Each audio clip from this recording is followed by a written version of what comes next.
नमस्कार दोस्तों, मैं सौरभ जीएस दुनिया में आप सबका स्वागत करता हूं।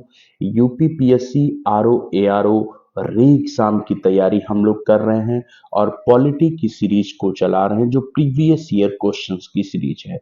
हम इसमें जो है आज उद्देशिका पढ़ेंगे। उद्देशिका के पार्ट 1 में हम इसके कुछ नोट्स को देखेंगे और इसका भाग 2 जो पार्ट 2 आएगा, उद्देशिका का पार्ट 2 आएगा, उसमें संबंधित इससे रिलेटेड हम कुछ क्वेश्चनों को यहाँ पर हल करेंगे।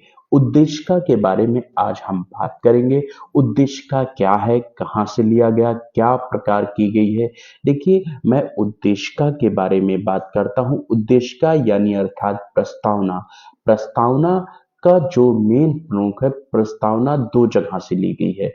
मेन जो प्रस्तावना है वो क्या है, वो अमेरिका से ली गई, लेकिन जो उसकी भाषा है, जो उसकी लैंग्वेज है, वो ऑस्ट्रेलिया के संविधान से ली गई है। उद्देशिका को सर्वप्रथम किसने प्रस्तुत किया था, किस तरीके से किया था, तो इसके क्वेश्चनों को डिस्कस करते हुए हम इसमें देखेंगे। आइए, सर्वप्रथम जो है पंडित जवाहरलाल नेहरू द्वारा विधानसभा 13 दिसंबर 1946 को उद्देशिका उद्देश्य प्रस्ताव प्रस्तुत किया गया। मतलब जो पंडित जवाहरलाल नेहरू हैं, 13 दिसंबर 1946 को उन्होंने विधानसभा में उद्देश्य प्रस्ताव प्रस्तुत किया। 22 जनवरी 1947 को उद्देश्य प्रस्ताव को उद्देशिका के रूप में संविधान सभा द्वारा स्वीकार कर लिया गया। मतलब उद्देशिका को हुई संविधान सभा द्वारा उद्देश्य प्रस्ताव को उद्देशिका मान लिया गया, मतलब प्रस्तावना मान लिया गया। 42 जो उद्देशिका है उसको 42वें संविधान संशोधन अधिनियम 1976 के द्वारा उसमें समाजवादी, पंथ निरपेक्ष और अखंडता शब्द जोड़े गए। अखंडता शब्द जोड़े गए। आइए आगे देखते हैं।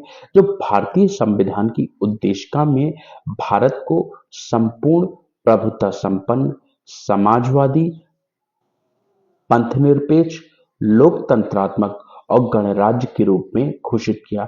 जो संविधान की उद्देशिका है उसमें भारत को क्या, भारत में संपूर्ण प्रभुता संपन्न, मतलब सभी लोगों की क्या संपन्नता की बात की गई उसमें।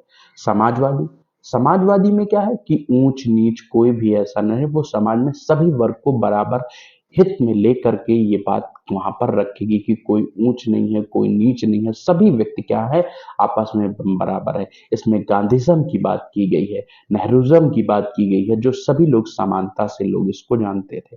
दूसरी बात आती पंथ निरपेक्ष। पंथ निरपेक्ष में तो है तो बिना किसी धर्म का, बिना किसी धर्म का, मतलब राज्य, जो स्टेट है, जो सरकार है, उसका कोई भी धर्म नहीं होगा, वो हिंदू, मुस्लिम, सिख, ईसाई इसमें नहीं करेगी, उसका कोई मत नहीं है कि ये करे। लोकतंत्रात्मक, लोकतंत्रात्मक मतलब जनता के द्वारा, यानी जनता के शासन की बात की गई है इसमें। और गणराज्य, गणराज्य का मतलब ये होता है कि जैसे आप जानते हैं कि पूर्वज क्या होते थे, जैसे राजा होते थे, राजा का पुत्र ही राजा होता था, राजवंश के रूप में वो प्रक्रिया चली आती थी। लेकिन इसी प्रक्रिया को खंडित करते हुए गणराज्य की स्थापना की। मतलब जैसे एक व्यक्ति, आज मान लीजिए हमारे मोदी साहब प्राइम मिनिस्टर हैं, या मान लीजिए इनका बेटा होता तो इनका बेटा प्रधान, नहीं, ऐसा नहीं है यहाँ पर। नहीं, गणराज्य यानी यहाँ पर क्या, चुनाव होंगे, चुनाव के बाद जो है प्रधानमंत्री, राष्ट्रपति का निर्वाचन होता है जो है, ठीक। तो ये चीज बात की गई है। फिर संविधान की उद्देशिका अपने नागरिकों को 3 प्रकार के न्याय, सामाजिक, आर्थिक और राजनीतिक सुनिश्चित करती है। मतलब संविधान की जो उद्देशिका है उसमें 3 प्रकार के न्याय की बात की गई है। पहली बात जो है इसमें क्या है, ये क्या है, सामाजिक न्याय। दूसरी आर्थिक और तीसरी राजनीतिक बात की गई है। यहाँ से क्वेश्चन पूछा जाता है, क्या धार्मिक न्याय की बात की गई है? नहीं, उद्देशिका में धार्मिक न्याय के बारे में चर्चा नहीं की गई है। उद्देशिका संविधान के विधिक निर्वाचन में सहायक है। मतलब उद्देशिका जो है कानून बनाने में क्या है, सहायक है। उन उद्देशिका को विभिन्न जो हमारे संविधान निर्माताओं के द्वारा कुछ संविधान निर्माताओं के द्वारा कुछ उनको नाम दिया गया। उसमें से पहले हैं सर अल्लादी कृष्ण स्वामी अय्यर के अनुसार उद्देशिका क्या है, हमारे सपनों और विचारों का प्रतिनिधित्व करती है। ये कथन किसका है, अल्लादी कृष्ण स्वामी अय्यर। उद्देशिका हमारे सपनों और विचारों का प्रतिनिधित्व करती है। आइए दूसरी बात करते हैं। उसमें के एम मुंशी के अनुसार, के एम मुंशी ने भी एक कहा, उद्देश्य का हमारे प्रभुता संपन्न लोकतंत्रात्मक गणराज्य की जन्म कुंडली है। ये पूछा जाता है, अधिकतर ये सारे क्वेश्चन पूछे जाते हैं। तो हमारे ओ के एम मुंशी के द्वारा क्या कहा, उद्देश्य का हमारे प्रभुता संपन्न लोकतंत्रात्मक गणराज्य की जन्म कुंडली है। फिर एक केस होता है हमारा बम्बई बनाम यूनियन ऑफ इंडिया। बाद में उच्चतम न्यायालय ने धारणा में प्रस्तुत किया कि उद्देश्य का संविधान का भाग है। उद्देश्य का उन्होंने बम्बई बनाम यूनियन ऑफ इंडिया उन्होंने बताया कि संविधान का भाग है। फिर केशवानंद भारती बनाम केरल राज्य 1973 में ये स्वीकार कर दिया कि क्या है, प्रस्तावना उद्देश्य का संविधान का भाग है। मतलब यहाँ प्रस्तावना या उद्देश्य का संविधान का भाग है। केशवानंद भारती बनाम केरल राज्य 1973 के बाद यह स्वीकार कर दिया गया कि जो उद्देश्य का है वो संविधान का भाग है। इससे पूर्व बेरुबारीवाद 1960 में उद्देशिका को संविधान का अंग नहीं माना गया था। बेरुबारीवाद 1960 में उद्देशिका का संविधान का अंग नहीं माना गया था। आइए नेक्स्ट, गोलकनाथ बनाम पंजाब राज्य के प्रकरण में उद्देशिका संविधान की मूल आत्मा कहा। मतलब उद्देश्य गोलकनाथ बनाम पंजाब राज्य में क्या कहा गया, उद्देशिका को संविधान की मूल आत्मा कहा गया है। उद्देशिका की जो प्रकृति है वो न्याय योग्य नहीं है, ठीक है ना। फिर अगली बात आती है, प्रस्तावना में विचार, अभिव्यक्ति, विश्वास, धर्म, उपासना की स्वतंत्रता की बात की गई है। मतलब आप अपने विचार रख सकते हैं, आपकी अपनी किसी इच्छा को प्रकट कर सकते हैं, किसी पे विश्वास कर सकते हैं, धर्म की बात अपनी करते हैं, उपासना की स्वतंत्रता की बात यहाँ पर की गई है। इसमें क्या है, प्रतिष्ठा और अवसर की सामान्यता जो है उल्लिखित की गई है। अगली बात, प्रस्तावना को संविधान की आत्मा कहा गया है।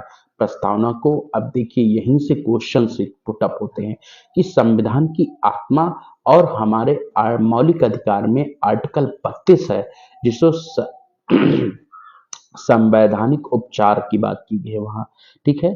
तो वहां पर उसको दिल और आत्मा कहा गया, उसको बाबा साहब भीमराव अंबेडकर के द्वारा कहा गया है। तो प्रस्तावना, यहां से देखिए प्रस्तावना को संविधान की आत्मा कहा गया है। आइए देखते हैं, देखिए वही बात जो मैं कह रहा था कि बाबा साहब भीमराव अंबेडकर ने संवैधानिक उपचारों के अधिकार को संविधान की आत्मा और हृदय माना है। इसको संवैधानिक उपचार के अधिकार को संविधान की आत्मा और हृदय मानना।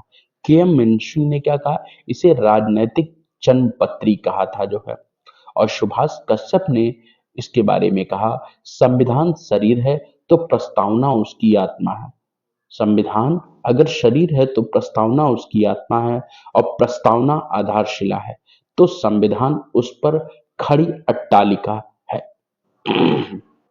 और बाबा साहब भीमराव अंबेडकर ने संविधान सभा को एक पवित्र दस्तावेज कहा था जो है। तो ये सारे जो क्वेश्चंस हैं बहुत ही इंपॉर्टेंट, क्योंकि मैंने बताया था जैसे कि हमारी क्लास जो है वन लाइनर के रूप में है, इसमें हम फैक्ट बातों को बात करेंगे, इसके बारे में फैक्ट बातों को बताएंगे केवल, ठीक। तो यहीं से ये बात होती है, बी आर अम्बेडकर ने क्या कहा, संविधान एक पवित्र दस्तावेज है, ठीक है। तो इस चैनल को कृपया करके लाइक, शेयर एंड सब्सक्राइब करना ना भूलें और भी लोगों को, ज़्यादा से ज़्यादा लोगों को इसको तक शेयर करें ताकि वो इस वीडियो का लाभ उठा सके। और हाँ, एक बात और ख़ास बात है कि आपकी जो क्वेश्चंस की सीरीज है वो भी चल रही है एमसीक्यू के रूप में। वो क्वेश्चंस पर डे आते हैं, जल्द ही वो आप लोग को मिलते रहेंगे। जो है पहले भी क्वेश्चन दिए गए हैं, उसको आप लोग जा करके देखें उस वीडियो को। ये चैनल जो है, ये वीडियो हमारे फेसबुक चैनल जीएस दुनिया पर भी आपको उपलब्ध होगा जो है, ठीक। तो आशा करता हूं इसका पार्ट 2 जब आएगा तो आप लोग इसको जरूर से जरूर देखेंगे। Thank you. नमस्कार।